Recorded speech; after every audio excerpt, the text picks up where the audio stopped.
Welcome to the top custom Hearthstone cards of the week, where I take a look at the most interesting and creative cards posted to the custom Hearthstone subreddit.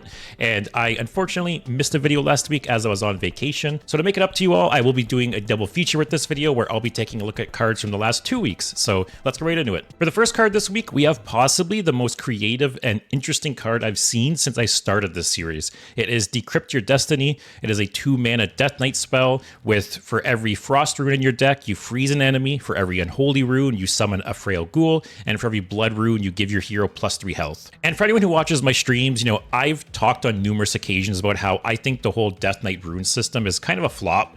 I think it had a lot of potential, and I was really excited for it when it was first announced. And these are the kinds of things I envisioned, something super unique like this, where it's a super versatile spell that changes based on the composition of your deck. So when I first looked at this card, I didn't really think it was that good or interesting, but then I realized that the effects apply multiple times based on the runes of the deck. So if you have a triple Frost deck, this would freeze 3 enemies. Or if you had a 2 Blood, 1 Unholy deck, this would give your hero +6 health and summon a Frail Ghoul. And this card is just so cool and so versatile, and the fact that it changes based on the composition of your deck, and there's so many different combinations, this is the kind of thing they should be doing with the rune system, in my opinion. And if they went more down this route, I think it'd be a lot more interesting. So fingers crossed that they do some more interesting things with the rune system, but I'm not holding my breath. And next up, we have another Death Knight card. It is Crimson Mistress Lana'thel. It is a 5-mana triple Blood rune 5/5 minion with Lifesteal and Battlecry, double your hero's maximum health. And speaking of the rune system, I really hate how they've moved away from triple rune decks. I think it's very tough to balance, right? We basically went from only playing triple rune decks to only playing Rainbow now, and I think it definitely is a tough act to balance. But I think Blizzard wasn't happy with the way that triple rune decks worked out, and that's one reason they've actively been moving away from that direction. But I think there should be strong payoffs for triple runes like this. And this effect is such a Blood rune effect, right? I've talked in the past about how I really like the health manipulation aspect of Blood, and this is a perfect example. When you play this, yes, it won't change your current health at all, but if you're at 30 health, it'll double it to 60 max. Very often playing Death Knight, you might be at 40, 50 life, something like that. So it could double your life up to 80, 90, 100. And this is just something I really wish they'd expand on, for 2 reasons. One, as I mentioned, I wish there was better triple rune payoffs, and 2, I wish they'd go more in on the health manipulation aspect of the Blood runes. So all in all, 2 very cool Death Knight cards that really show you the potential of the rune system and just kind of how much Blizzard's dropping the ball on it. For the next card, we have Scrappy Sporeling. It's a 1-mana 1/3 Demon Hunter card with Battlecry. Discover an Outcast card in your hand and slide it to the left. And it's just a super simple card. How many times have you played Demon Hunter and you have some Outcast card that's just stuck in the middle of your hand and you keep trying to get it to the edge and it's just not working? And this is just the perfect answer to that. The fact that it's only 1 mana is really nice as well, so it's very cheap. More often than not, you could probably play this and then play the Outcast card right after,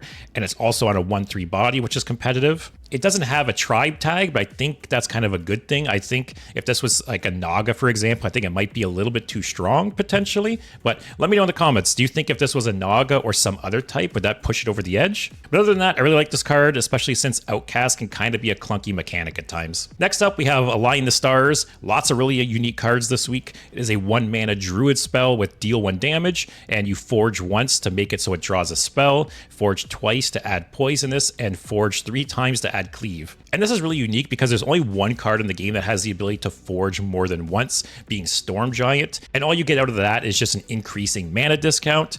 This one you can forge multiple times and it adds different effects to the spell, which I think is really cool. And a call back to the first card, I love versatility in spells, right? You could play this as a 1-mana deal 1 damage possibly. You could play this as a 3-mana deal 1 and draw a card, or you can pump 7 mana into this and clear 3 threats. It's just super versatile. I love options, I love forge as a mechanic, and I love to see a card like this in the game. For the next card, we have Questionape. It is a 4-mana 3/5 Hunter minion with whenever you have no secrets on the battlefield, cast a random Hunter secret. And I have to say, I struggled a little bit putting this in the video simply because Hunter is my least played and least favorite class, and I'm also not a huge fan of secrets, but you can't deny that it is a cool and unique effect. And it might seem a little overpowered at first, but then you consider the fact that this effect will only continue as long as the minion's on the board.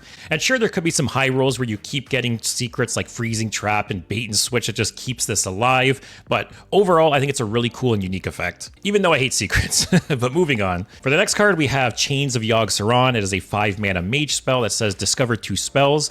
After you cast one, also cast the other. And this just feels like such a quintessential mage card. You know, it can be used so many different ways. It can be used to cheat out a really big spell with a small spell. Although one thing to keep in mind is the second spell wouldn't be targeted. So depending on the other spell, you maybe don't want to cast it for free. But as I've said multiple times, I love spells that are versatile. This just feels like a very mage card. It feels like a very fun card. And this is something I could just really see in the game at some point. It's just such a clean and simple design. And next up, we have Thunder Champion. It is a 5-mana 3/7 Shaman minion, with whenever you would draw a card, deal 3 damage to all enemies instead. And this is super unique because to my knowledge, there's never been a replacement effect in the game like this before. I really like the idea of cards that basically say when you do X, instead do Y. And as I mentioned, I'm pretty sure there's no card in the game that has made it so when you draw, you instead do something instead. As for the power level, it's a little hard to evaluate because yes, it is potentially a lot of damage, especially since it hits face.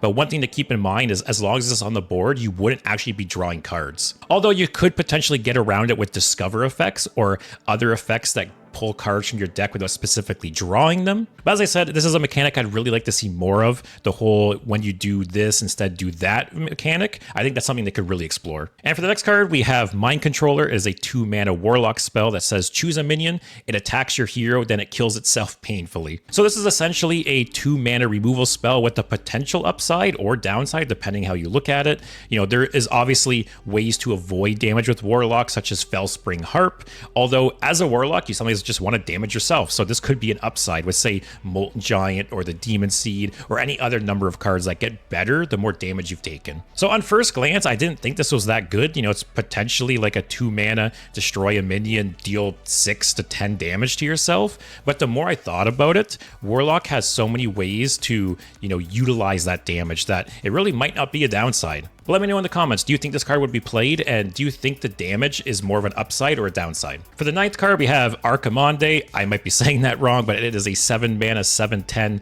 legendary warlock minion with Battlecry. Deal 1 damage to all minions and your opponent. If any die, repeat this. So essentially, it is a 7-mana Defile on a body, which I'm sold. You know, in my previous videos, I've mentioned how Defile is my #1 top board clear of all time. So any kind of effect that is similar to Defile or simply just a reimagined Defile, I'm all for it. And this is no different. If anything, this is actually a tiny bit better because this also hits your opponent, not just the minions. So for someone who's smarter than me, there may be some potential OTKs with this card. But as I mentioned, you pretty much add Defile to any card and I will love it. And for the last card this week, we have Ratkeeper. It is a 2-mana 1/1 neutral minion with Battlecry. Close an open location. If it's a friendly location, give it +1 durability. And I had to pick this card because outside of destroying locations, there isn't really any way to interact with locations. And I really like the way this one does it. You know, it can be used offensively to close an opponent's location and essentially add 1 turn to it. Or it can be used on a friendly location to add extra durability to it and get more of an effect out of it. And I feel like if the theme was tweaked a little bit, I could see a card like this in Perils of Paradise. But I feel like locations are still so new, there's just so much room to explore with them. And this is a perfect example of that. But that'll be all the cards this week. I hope you enjoyed. If you did, give the video a like and leave a comment. What was your favorite card this week? And other than that, thanks for watching and I'll see you next week.